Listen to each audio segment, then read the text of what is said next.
So what's up? This is Keeping It Contemporary with What Is Real. Today's guest is Chebaka. What's up, Chebaka? Yo, what's up, bro? Thank you for having me, man. Appreciate it. Yeah, man. So can you tell our viewers who you are? Yeah, my name is Chebaka. I'm an emotional luchador on the west side of Chicago.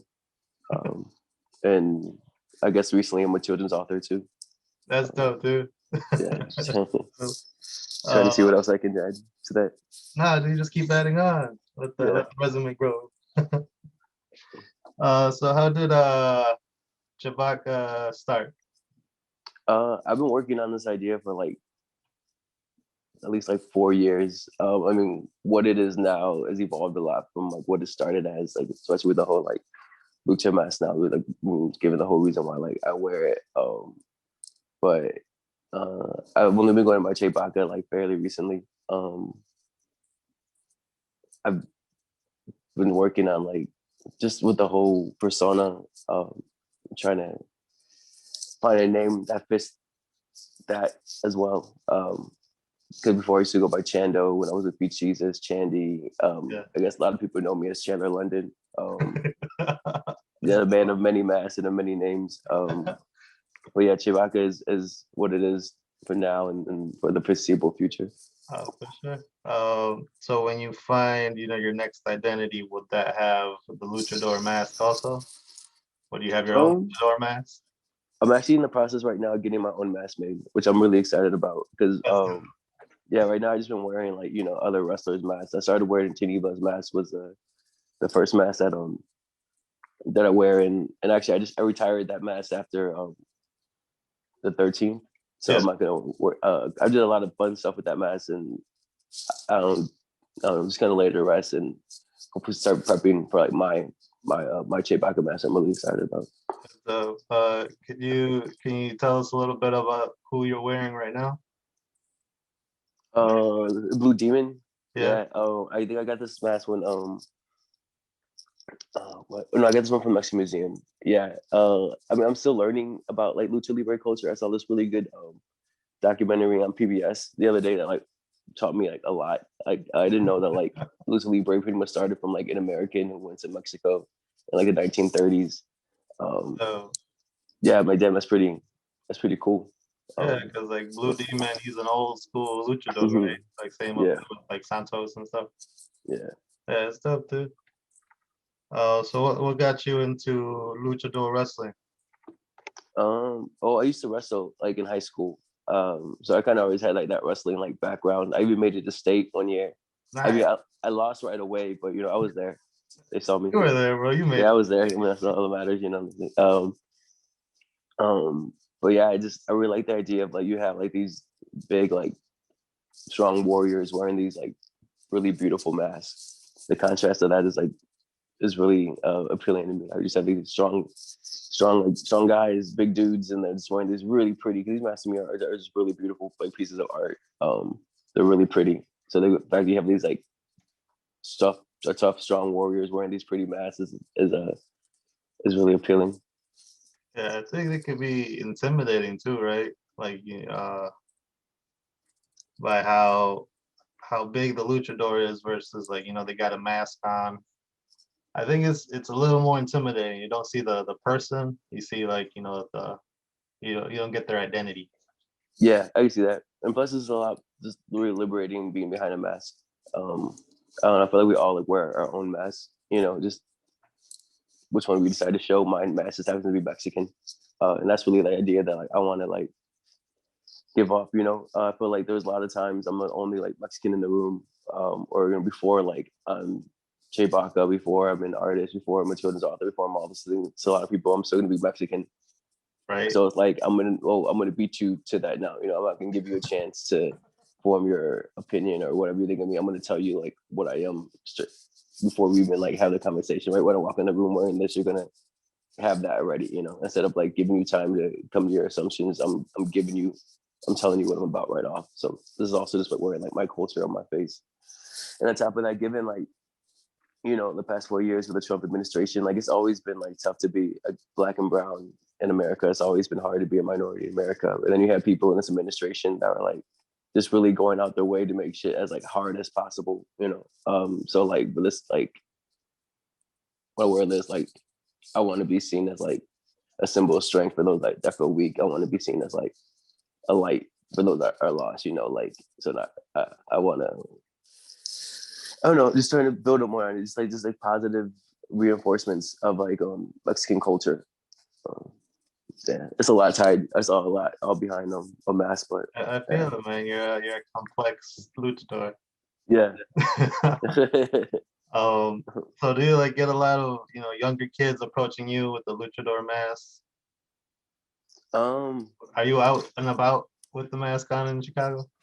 yeah, I am. If I go to the event, like I have this thing because it's also like in a sense it's performance art too. So on top of like I'm trying to dabble in performance art and see what's up with that. But if I go to an event or a show or art gallery or something, like the mask doesn't come off until like I leave. You know, like once it's on, because like I try and keep it like true to how like lucha wrestlers have. You know, you never see like their face. To me, like always like the coolest thing with lucha wrestlers is when like they're wearing their mask outside the ring, when they have like like the button up and like the vest and the jacket. That was always like the coolest to me. Yeah. But yeah, I definitely be wearing the mask out in public, and it's always like a lot of fun because it's always like, who the fuck is this guy in the mask, you know? And then there's a show to perform, already got that much more people kind of eager to see like, what the fuck this guy in the mask has to say. So from that point, it's kind of fun. I feel that, bro. It's dope. I do have like this big fear of like a fight breaking out at a show, and then like I'm like the guy in the lucha mask. I don't want anyone to look at me like I'm the person I have to be like to like get stomped out in a mask and shit. I definitely do have that in the back of my mind sometimes. You gotta keep your representation, man. So could you talk about your like last two releases? Yeah. So I released an album in November 20th called Everything Will Be Okay. Um, it's entirely produced by Six Mag. We recorded it in Six Mag's closet in his Logan Square bedroom. He produced the whole album. He engineered the whole album. Shout out Six Mag. We got it mastered at Classic Studio by Matt Audio Dope. Yeah, dude, it's definitely some of the happiest music I've ever made. I've been calling it "Don't Stop, Keep Going" music. Just like the whole like creation or creative process for this project was a lot different than past projects as far like where I got like my inspiration for like the project. But it was really great, man. And actually, the album was done like a year ago. Like I could have released it like back in 2019, but I wanted to have like a rollout for it. Like I wanted to see it through the whole way.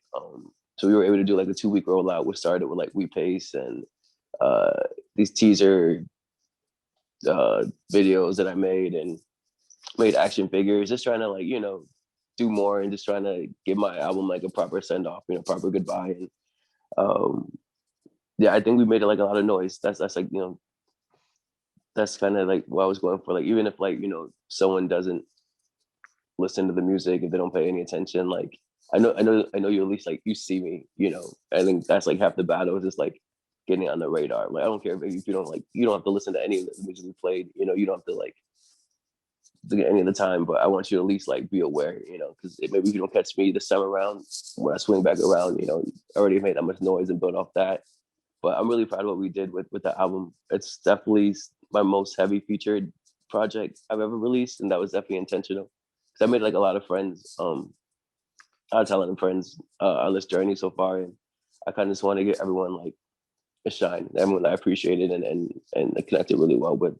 But I'm really happy with the album, and I think we made something just really positive. Just, especially given like how like this last year has been with the pandemic shit, and you even hear like in the title, "Everything Will Be Okay." Which is something I tell myself like all the time. When I look in the mirror, like it'll be cool, man. It'll be cool. But something I feel like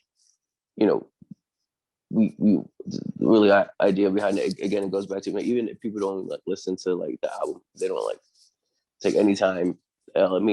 You'll hear the title, you'll see the title, and at least I'm so sending you like a positive vibe. So like everything will be okay. At least you're still able to take that and do what you will with it. But the message behind it is love. It definitely shined through, man. I felt the, positivity and Thank you, man. I felt it, bro. I feel like I needed it too. You know, Thanks, man. it's been yeah, it's been a weird time, right? And then Oh, just for sure, dude. keeping it positive, bro. That's what I always say, like, keep a positive mental attitude, and then everything else will just keep it going, keep it moving. Yeah, Yeah, man. We are our thoughts, right? So like, that's what I keep telling myself a lot. So it's like, you got to visualize, you got to see it first. You got to like, if you're always like downing yourself, you're always like complaining about shit, then like that's what you're going to manifest. That's what the universe is going to give you. So now I've just been training myself and like right now, these positive shit, like do or do not. There is no try, like if I can see it, then I'm going to do it. I see Um, that, bro. That's good, man. Putting yourself out there too, like on billboards or on poster, weed paste. I think mhm. that does a lot for you too. You drive by it, you walk by it, it's like, hey, it's me. And then, Oh, dude. next time you get like, more posters and more publicity. Yeah, dude, for sure, bro. Like, I strategically put them because we only made like 19 because each one was hand painted. With ABC Kills did them. Um, and when we were putting them around the city, it felt like in the zombie movies, when you only have like 3 bullets left, so you got to make like each one count. That's how it felt, right? So we're trying to get like all the key places, and I definitely like wanted to put them in like in spots of like like that along my routes in the city that I see, because this as much as like they are for like promotion for like the album, I also wanted it, like for me. So when I see these out in the wild, when I see them still up, and a couple of them still are. I'm still getting pictures of some of them up. Like I see it and like like I tap it. I feel like I get like like a bonus, like like an upgrade, or it just feels really nice seeing it. That's dope, dude. Could you describe uh, Paradise Blue? Like who produced that? Yeah, that's from Six Mag too. There's actually the song was supposed to make it on the album. It was actually the first song that we made for the album before we even like set to make an album. Um, but I forget what reason, but we left it off, and then I just kind of kept it as like a bonus, like another release for it. So it kind of like yeah, because I still felt passionate about the song. I still wanted to use it, and I just thought this is a cool way just to bring more attention back to the project and just more part of the rollout there. But yeah, I'm glad we were able to use it because, like I said, that was like kind of the song that kind of kicked everything off even before we knew that we were going to make like a project. And what made you wanna make it? What's up? What made you wanna make the project? Um, well, Six Mag and I have already been working together for almost like a year, like off and on.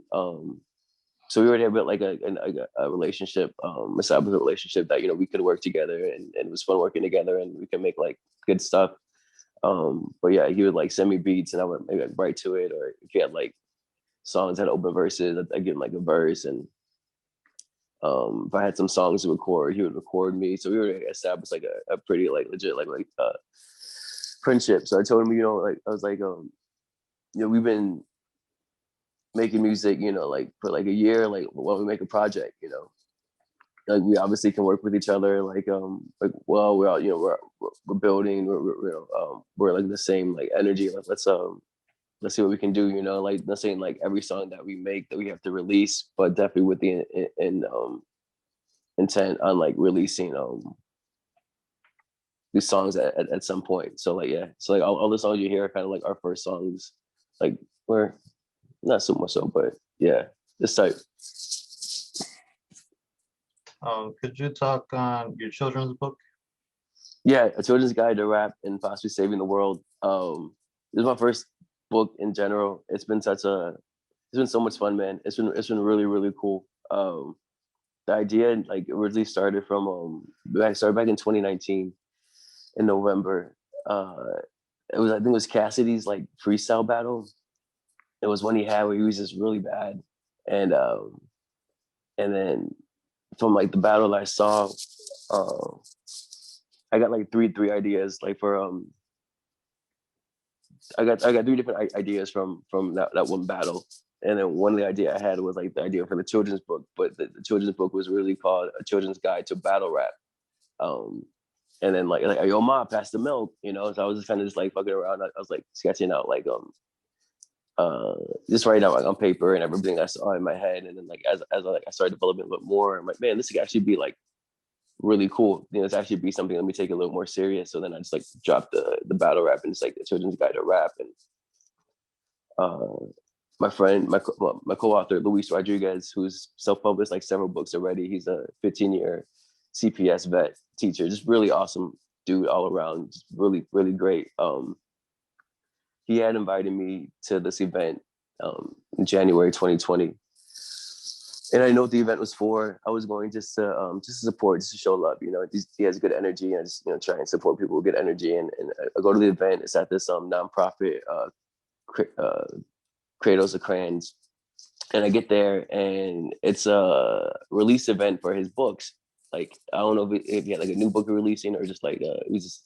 But he had like all his books that like on the table, and it was like literally like it felt like the universe was telling me like, all right, bro, like if this is what you want, like here's your alley, you can slam dunk or you can pass it off, because like here I was with like this idea for a book, and then here I am at this event with a friend of mine, and he self-published all these books, like so like here I am like with like the idea, and now here is this person with the know-how, Yeah.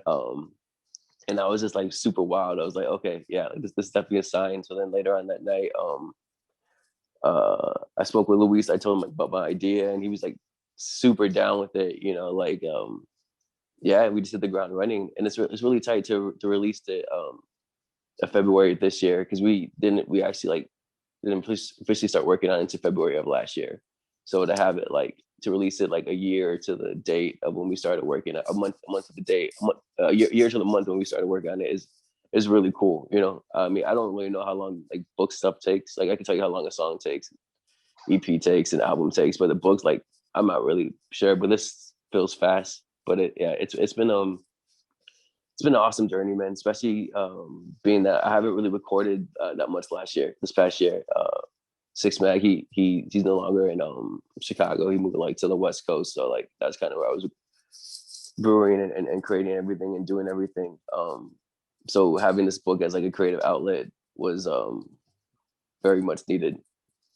Who did the illustration work for it? Z was, oh man, so phenomenal, dude. We got so blessed to work with Z. He's originally from China. He moved to Minneapolis when he was 13. He's in the Bronx now, or Brooklyn now. But yeah, he was just such a blessing, man. Like everything he brought to the table.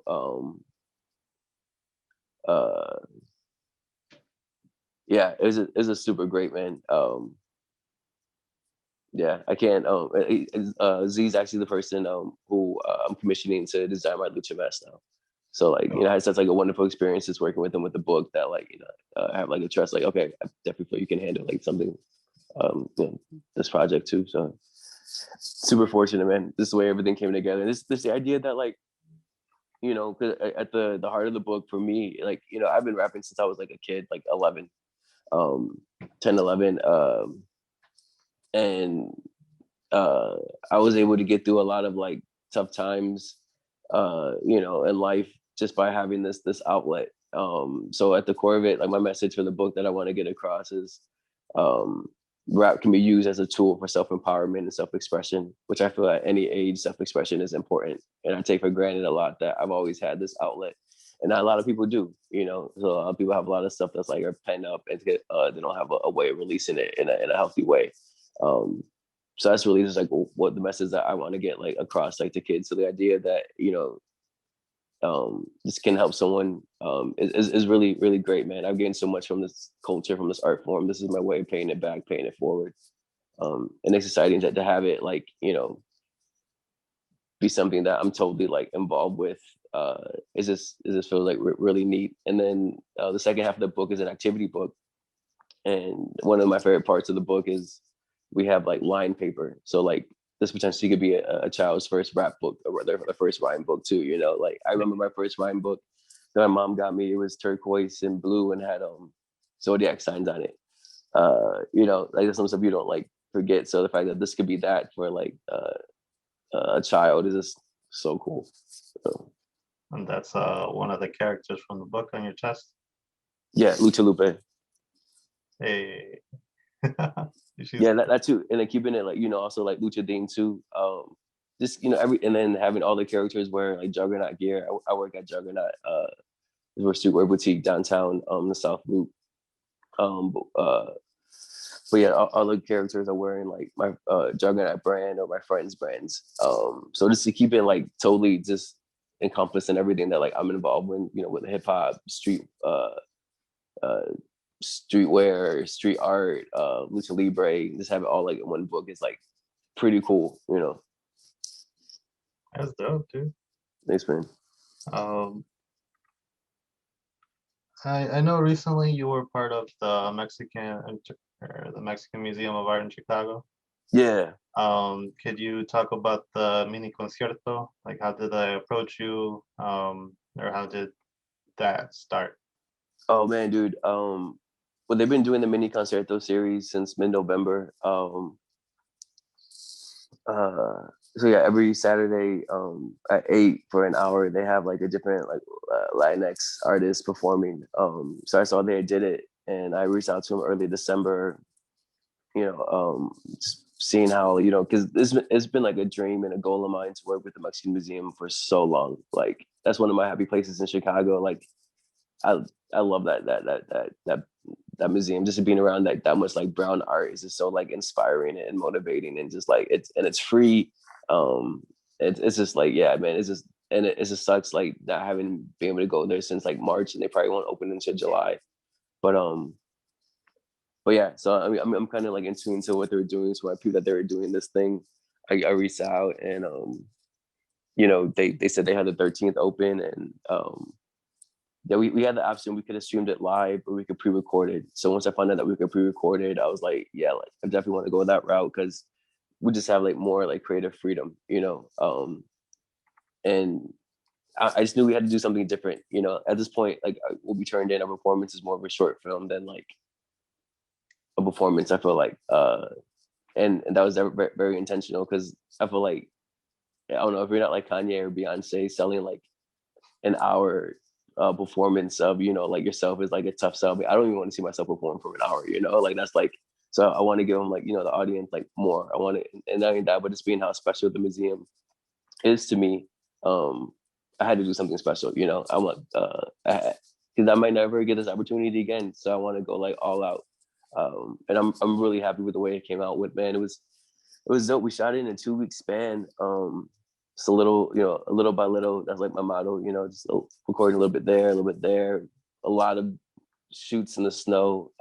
But it all came out so great, man. And it's crazy because when we turned it in, then we were kind of like running like behind for turning it in. So we turned it. I didn't even get to see what it looked like before then. But I was just like so. Yeah, I just trusted George's vision. He shot and edited the video that like like nah man I just feel it. It's gonna be great, man. So yeah, it's been really cool. Yeah, I think your performance like really shined on like what you are, who you are, what you're into. Chicago in the winter. Thanks, man. Yeah, no, I think it was very well done.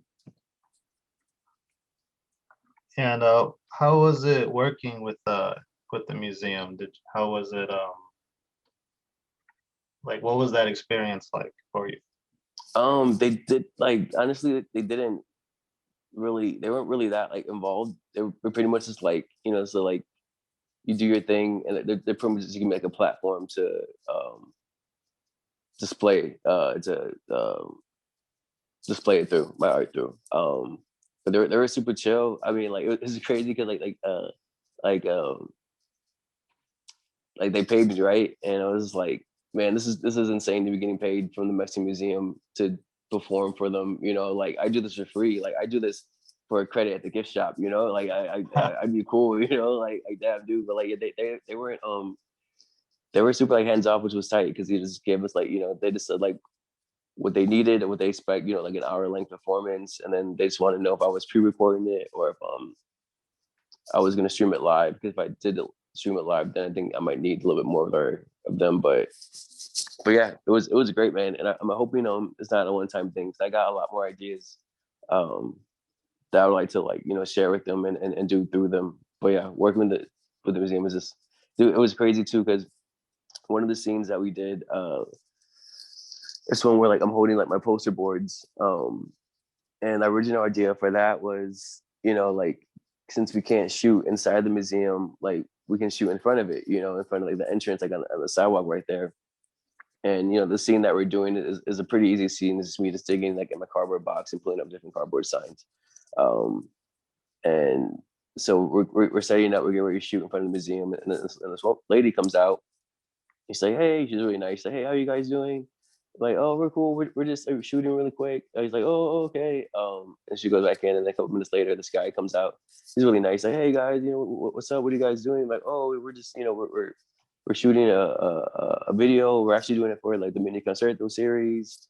He's like, oh, okay, yeah, yeah. He's like, I'm familiar. He's like, do you guys want to shoot inside? Bro, like my jaw dropped to the ground, G. I was like, no way, man. No way. Like, to me, that wasn't even like a possibility. Like, like this is closed, like, Yeah. so to be able to shoot, like, just to be able to be like in the museum after having not been able to be in there for like a year, was just so powerful. And to be able to have like the whole museum to ourselves, and just be able to like actually like shoot inside the museum. Cause I mean, I've shot museums before, but it's always like super low key, it's like, I'm not telling anybody, I'm not invited in. I'm just like, I'm just going to, do it. If they tell me I leave, I'll leave, but I'd rather ask for forgiveness and permission. So, but to be like invited in, so welcoming was just fucking like, it was rad, dude. It was, man, it was so surreal. I still get goosebumps when I think about it, man. It was just like, just no way, it was just like, just being in there, and then doing what we were doing in there. Yeah, it just added like so much like great energy to like the whole process. Is like, yeah, we are, like the universe definitely has our back. The universe is definitely listening, and wants us to like to see this vision through. Yeah, I felt that with that too. And the cardboard signs in the museum, I thought that was like a really good touch. Thank you. Um, what made you come up with that, like wanting to say it? Like, did you not want to speak it into camera? Or did you just want to like? Well, that's something I kind of been working on as well, like with my live sets. Um, I don't know, when I perform on stage, I don't really like to talk. Uh, like I just have all this like stuff like running in my head that like I can't really like gather like my thoughts. So I kind of like just to go from like song to song to song to song. Yeah. But I mean, there's still stuff that I want to say. So I kind of had like idea, like I started working on that I'm gonna take these poster boards, right, and I'm gonna write all these thoughts that I want to say throughout like the set, and then like so I've been like kind of like evolving that. So now before it was poster boards, but now I think I'm gonna start doing it on cardboard signs, kind of like how that looks like more, just a little more gritty, and like a lot cheaper because you can find cardboard everywhere. But yeah, that's kind of like the whole like thought. That's something I've been working on for like a while. It just kind of gives me like a chance to like kill two birds with one stone. Say something, and also like play like the music too at the same time. Um, I noticed like the toy collection throughout the Oh yes, video. I do. I'm actually you see on my Snorlax right now. Oh snaps! That's dope. So, have you been collecting since a kid? Did it like just happen again once you became an adult? It just never. Yeah, dude. I've always like had a passion for toys, man. I've even been saying if I could go back, I'd like design toys. Like that, I work for like Mattel or Hasbro or something, man. Like that'd be like so cool. But I always like love action figures and stuffed animals and plushies and like yeah. So basically, like now I'm just like buying back my childhood like one toy at a time. Yeah, dude. I got my Mighty Max toy. I'm trying to find a Mighty Max watch next. That's gonna Nice. be the ultimate flex. Yeah. But then like I'll go through times where like I also go through like the rabbit hole on like eBay. And I buy all the toys I wanted as a kid because I got money now. I can afford it. I got fuck it. Like cash out. And then a couple hours later, I got all these like Transformers coming to me, and I get them like what am I gonna do with them? I'm not gonna play with them. I'm like they're just there. So like a lot of times like I'll like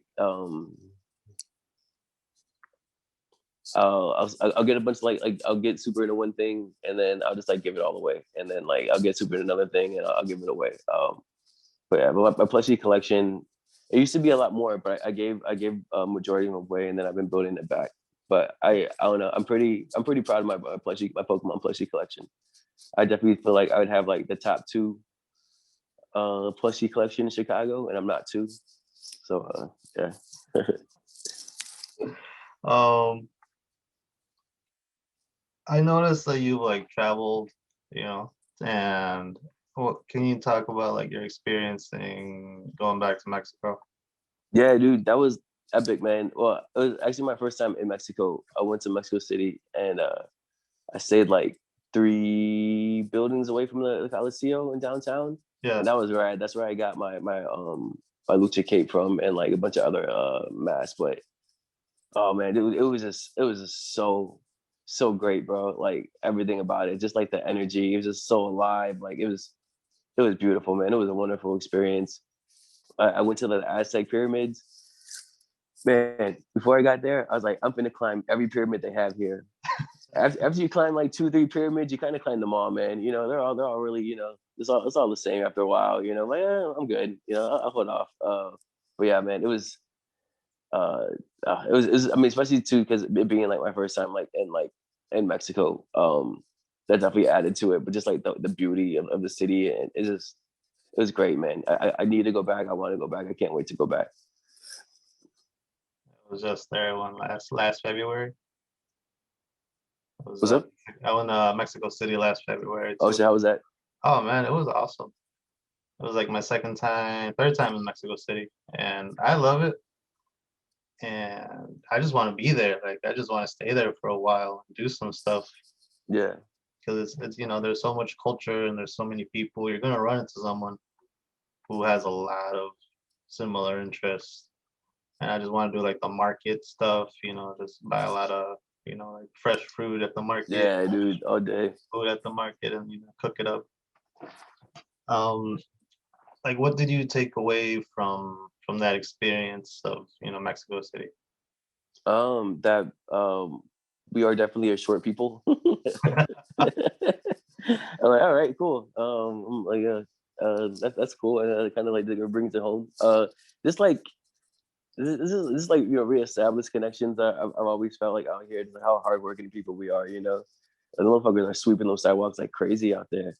Um, yeah, it's just like man, this is how hardworking and beautiful people. Yeah, dude, and just seeing that big ass flag like in the downtown center area and shit. I don't think I've ever seen a flag that huge. Um, yeah, it's just I don't know, it's just so alive, man. It's so inspiring. Everything about it was inspiring. Like the street art, even like just even the stuff that's like the winos like on the street were inspiring. You know the markets with like all the fruit and everything was inspiring. Yeah, dude, just the whole process, just everything, man. It was just like so wonderful. Did you have a chance to go to El Templo Mayor right there in the center? I don't think so. I went to Frida's house, Oh, and that Temple. was that was super powerful, man. Because her ashes are there, and like her energy is there. Like it wraps all around you like a blanket. You feel it. Like it's insane. Then went to like I wish I would have went to the anthropology museum. That would have been really cool. But I went to um one museum that was pretty tight. Yeah, I had the chance to go to Diego Rivera's house, and honest. that's in the city of Guanajuato. So if you're ever out there, hit it up too. Oh, definitely will. Yeah, I want to explore like I want to see the ocean from Mexico now. That's like the next thing I really want to do. It's I think beautiful. that I'd be like really like yeah, in either side, like in the Gulf or Pacific. But like I want to see like jungle. You know, I want to see like mountains. I just want to like so that diverse and shit. There's just so much. My dad's from San Luis Potosí, so it'd be really cool to go like to see like where he's from. You know, where I guess where we're all from. Yeah, there's just so much to see. But hopefully I got time. I also noticed that you're like, heavy into the arts. Like, what got you into like, going to museums, um, going, and what got you into that? Um, I don't know, man. I kind of always just been really drawn to the arts, like especially because as far as like I would always wish I could paint or I could color or I could draw. I feel like my medium for art has always been like audio, right? And I've always been like a very visual person. Like I like pretty things. Um, so like yeah, so like I I was just always naturally been drawn to like museums and art, and I was a big fan of like street art. So I was really cool like with the rollout and doing like the week pace to finally be able to like contribute to this scene that I've been such like a big fan of and following for so long. But yeah, I think my love for like paintings and drawings and art and museum comes from like my lack of ability to be able to like do it myself. I mean, maybe, but yeah, and on top of me just really liking to look at beautiful things. Um, one second. So what inspires you to, write or produce music or make music or, rap to music? What made you wanna, use that as your avenue? Um, I don't know, man. Ever since I was little, like little, like I would always just kind of come up with like songs, like little melodies or choruses. I would just sing to myself like all the time. Like I would just kind of just make them up on the spot. And then as I got older, my cousin and I both got into rap at the same time, and then we formed a little group, and it was just fun. It was a lot of fun, and it still is. Um, but then as I did it more like and got better at it, and then started seeing what I could do with it. I don't know. Now it's like breathing to me. Now I can't not see myself not putting rhymes together. Not being able to like uh express myself through it. Yeah, it's something I can't see myself not doing. Um, but And who has been like some of the, rap artists you've looked up to for like your style or just like in general? Kid Cudi for sure, Andre 3000, Big Pun, Ghostface, Jay-Z, DMX, Young Thug. If I really have like my like top 10 or whatever, however those numbers fall for Yeah. sure. Yeah. So how early did you get into hip hop? I think when I first say like 11, 12. Yeah. Yeah, I saw I'm rapping today because I saw DMX's Rough Riders Anthem video. Oh, And then and I went out and bought the album. It's Dark and Hell is Hot, and my little brain was just fucking like exploded. Like and then that was also the year he dropped the Flesh of My Flesh, Blood of My Blood. yeah. And I heard that one, and then like my brain exploded even more. It was just so real and so authentic, and just so like mad. It was like just like the realest shit I ever heard at that point. So that was like really, yeah, really just life changing for me for sure. I think DMX was one of like the first people I've heard to do like spoken word on like, their rap albums. I was like, that is so dope. Yeah, open with the prayers and stuff. Yeah. Yeah, he also showed me that like because I mean X's like his cadences and raps aren't like super complex by like any means, but like the way he says it and what he's saying, it just showed me like it's not always like what you say, but how you say it can be just as powerful too and stuff. So that's something I always kind of like practice on, like try to use like my voice as like another weapon to like kind of get like my message across as well. I think that's a good thing to look at it, because it's like you got to use your weapon wisely, and then you got to practice. So there's a lot of practice that goes behind it. Yeah, man. Like how do you go about practicing for like performances? Well, I'm kind of just always rapping, bro. Yeah, just literally just always like putting rhymes together, or like I don't write music down. So I'm always just kind of like performing the songs over and over again, like in real time. So like they stick in there. Yeah. And I remember all the lyrics, but yeah, like it's not uncommon for me just to walk down the sidewalk, just rapping to myself. I mean, I probably look like really crazy. But yeah. And I mean, that's one of the benefits of not having to write down music is that I can like take that anywhere, right? I don't have to stop and like write down my phone or a pen and pad or whatever. I'm just like performing out there in the open. So I think I think that preps you more for like performing than like me being in like my room in front of my mirror, which I also do as well. Could ever do though, just like being like out and like having like people be seen and still like doing it. Yeah. What are some of the earlier projects you've released?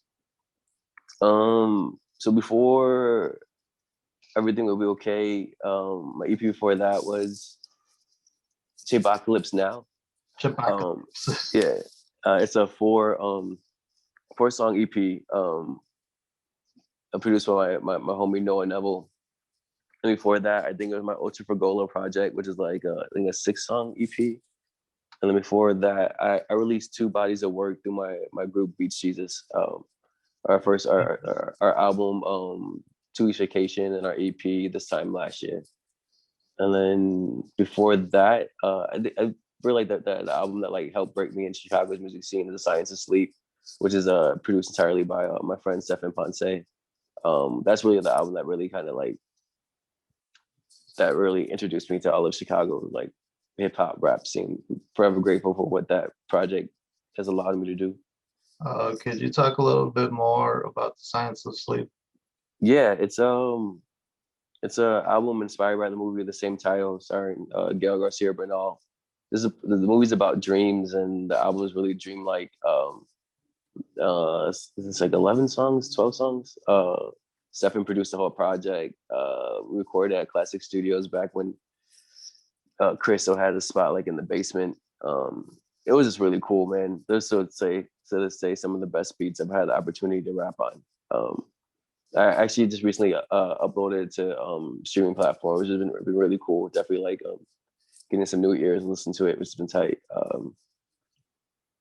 But yeah, that's definitely like my baby. That was like the album, just like the albums allowed me to do a lot of cool stuff, meet a lot of cool people, and just like listening to it. Cause I was listening to it when I was like uploading it to my to DistroKid, and I was like, man, like I wrote this, it's like I was just like remembering like where I was at in that moment, and I just had so much to say. That was like your first album is like like the one because you had all this to say up to this point. And I just like left it all out there, and I'm just really proud of what we did. How is it performing? Oh, how was it performing in Chicago? It was rad, man. It was cool. Especially now that I'm starting to figure out like now I finally can't figure out how I want like my set to be, and it's like bittersweet, right? Now I finally figure out how I want to like do everything. Everything is like shut down, right? But it's cool, man. I can't wait for shows to come back on. I can't wait for things to resume. I'm supposed to perform at Reno Fest this year, so like fingers crossed. That would be like really cool. But it wouldn't be until August or September. But I mean, I've seen that I have been started doing shows like live shows. It's like things are starting to open up little by little now, which is like really exciting because I think once they open up, it's just like gonna be juking the whole time. Yeah. Yeah, I don't think it's gonna stop. People have a lot of shit to do and say. Um, so in your performances, how would you like describe those? Being a performance artist also. Um,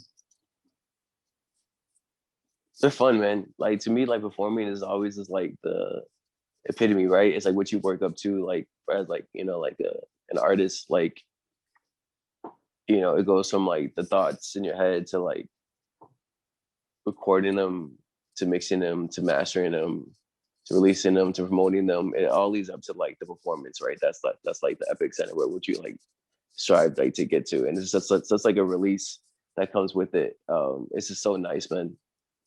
I definitely miss it, bro. I miss performing in front of people, man. I miss like I miss just being like on a stage. I miss like having a microphone like in my hand. Like when we did like the in studio performance, so that was so nice. It was so cool, bro. Like, you know, and we warmed up as like the sense as like the set grew on, but it's definitely a feeling I miss for sure.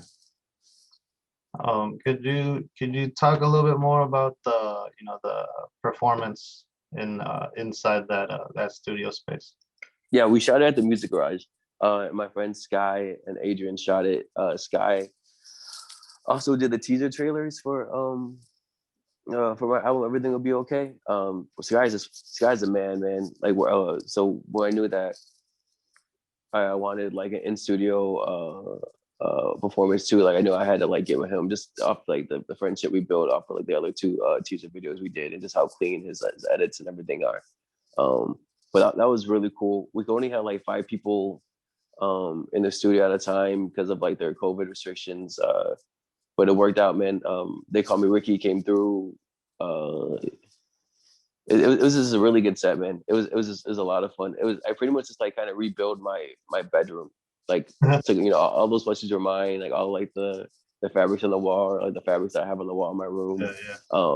So yeah, I'm like, I'm just gonna pretty much bring like my bedroom to you guys. What was that? What was the idea behind that? Bringing your bedroom?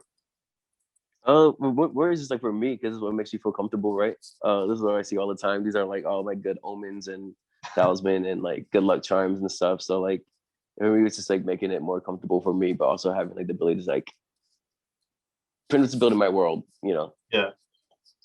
No, I definitely see that, dude. I saw that when I was like listening to the performance, watching it, and it was cool, man. I got to see more about you, more about your character, more about your what you want to show.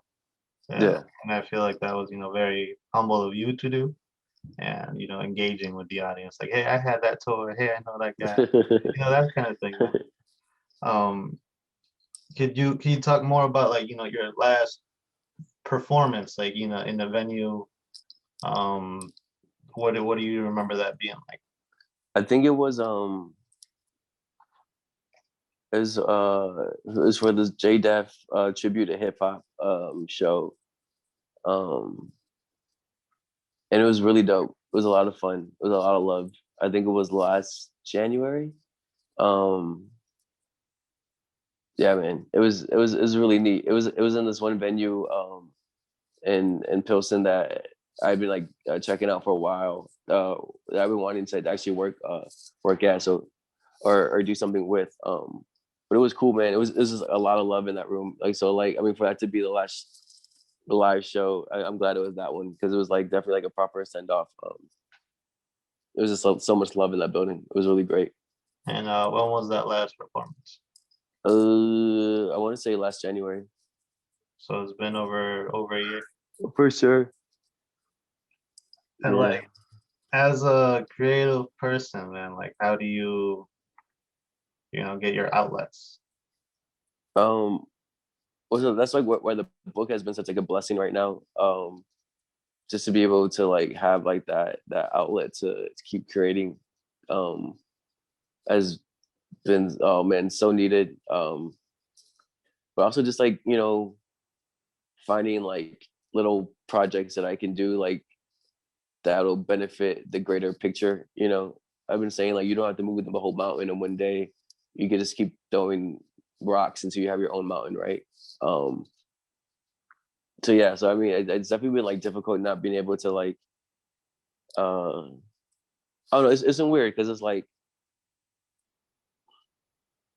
so if I've ever been creative like this past year and like, leading up to now is definitely the most productive I have ever been artistically.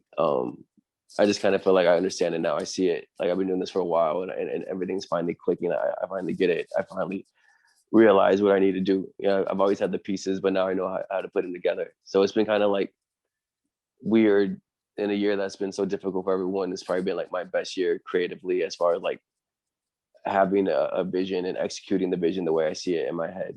And that in itself has been such like a confidence booster, bro. Like just be able to like no, this is what I'm going to do, and this is how I want to do it, and this is how it's going to get done. Like that in itself is just really powerful for me. And with everything thing I've been doing, rolling out, starting with the rollout, has just been boosting like that confidence that I do have the ability to execute the way I want to execute, exactly how I want to do it. After the museum performance, I was like, okay, cool. Like, this is finally solidified what I've been building towards and what I've been feeling. Now I feel like I can do anything. Now I want to do everything. But it's definitely, at the same time, I definitely do I'm aware, how like shitty the year has been. I mean, for me, so, but maybe that's what has also allowed me to be as creative as I am, being that I can't go to the bar and get drunk like I normally would, or I can't, or like I'm limited in my options, so I'm more forced to focus on my creative side. Even if that means that like if I'm limited to other stuff, I gotta, kind of get smart and figure out how to manage it all. As a very imaginative individual, what do you see like a big performance looking for like in your future? That Rito Fest, bro. Like if that goes the way, like if it happens, the Fascinations or however stuff, if it happens, I think that would be like, that'd definitely be the biggest show I have to date. And I've always had this fantasy in my head, because I at like the Rito Fest, they normally have like lucha libre rings. Yeah. So I've always had this fantasy in my head that like after the set, I'm like, all right, meet me in the ring. I drop the mic and I hop off stage and I run to like the ring. I get in, and I mean, obviously I would practice with them before, but like, Yeah. I would like do like some like little wrestling thing for like punch somebody and then run out or something. To me, like I've that's been something I've been wanting to do for the past like 4 years, 3 years, 2 years now. But yeah, that'd actually be pretty cool. Or I was thinking it'd be cool to actually have like a set where I can come on, perform, and I could have like 2 like lucha libre wrestlers like wrestling like behind me or some shit, or I want to like do a performance inside a ring. I saw a lucha libre match at Thalia Hall in Pilsen, and it was really cool because they have the stage, but they set up the ring on like the floor, on the base floor. I'm like, man, it'd be really cool to have like a show like just in the ring, like have that be like, have the ring be the stage, but the ring's like on the ground floor, and then there's like a little ramp so you come down like in WWE and shit. I think that'd be rad. You ever think of like performing in Mexico? Dude, I would love to, bro. I just don't know anyone like that. I don't have any connections. At least as of right now, I don't. Let's see how things are brewing, but that'd be so cool, bro. That'd be so cool. I I would love to. totally see you having like a traveling tour, right? Like hitting all these luchador or the stadiums, hitting all the Yeah. rings. Yeah, Heck dude, yeah, that'd be so rad, man. Like I'd be like the halftime entertainment or something, like I totally like, I like rap as like a lucha wrestler, like coming like down, like the ramp and stuff. Oh, dude, that would be so cool, man. That'd be rad. I would love to do that. Dude, yeah, no, I could see it, man. And like the thing too is like, hip hop is super popular in Mexico. So it's like, just to get your name down there, bro. And over time you could definitely be able to do that. That to me is just dope. Like, your whole persona, your acts, your performances, what and who you are. I think it's just interesting. I think the people should see it, and like people from all over Mexico and South America, everywhere, bro. You need to be out there. Trying to, man. I want to, man. Or no, I'm not trying. I'm in the process. I just feel like a lot of cool stuff is brewing and bubbling right now, and like I don't know what's gonna happen, but I feel like something soon, really cool, really special, really big is gonna like really life changing is gonna happen. Like life changing for like the better. I just feel it, bro. Like I feel it like all over me, all through me. Like I just feel like I'm manifesting like crazy right now. Like, and I don't know when or how. I know why, because I know what I'm doing to make that be a possibility. But like, yeah, I just it's a it's a really great feeling, man. I'm just excited for the future, bro. With manifesting and manifestation, how do you put that into the universe? What are your practices for that? Oh, dude, I write it down. I have like a dry erase board in my room. I write down like my goals. So you got to see it, and actually just write it down on like paper. So you're like physically like putting it out there, but then also like like work towards it. Doing like a bunch of like just doing everything that I can that's in my power, using all my resources, using all my connections to like just put me in the best situation. But also like, think about it every day, talk about it as much as I can, like if you're talking to me for more than 2 minutes, you're gonna know I have a children's book and an album out, like I'm just like the only thing about me is I'm gonna promote, but yeah, just focusing on it, man. Just like, yeah, just try and, take it apart every day and put it back together in a different way. And just like, yeah, just be focused and just think about it as much as I can and do as much like towards it that, you know, it's manifesting, but it's also like putting in the work though too. But just really believing. I believe that. Would you have, some positive words for our audience? Yeah, man. First, I just want to thank everyone for like supporting me. I've been doing this music stuff for a real long time, bro. Like I've said, like, I had my window opportunity open and close so many times, and now I'm just throwing myself through that bitch. Like, whatever, like the Kool-Aid man. Like, oh yeah. Yeah. So I'm just like this. I'm just super grateful to still have a platform to say something. To still have a desire to say something. To still have like words to say. Just have like ears that are willing like to listen. It's just great, man. And I just tell everyone, I tell myself too, like, being an artist, like just create, just keep creating, don't stop, it'll figure itself out, but you just got to keep going, that's what I tell myself all the time. Because like, what if you don't keep going, then what, right? Like I don't want to know what that's like, I rather keep trying than like be stagnant, so just keep going, keep trying, keep showing up, keep, use your resources, do it or not, there is no try. This is all literally all stuff I tell myself like all the time too, like and it's been, I haven't missed since November 20th, so like man, run it. Run it. um yeah, dude, no, man, I really appreciate your like positivity, and you're putting that out there and you're letting people catch on.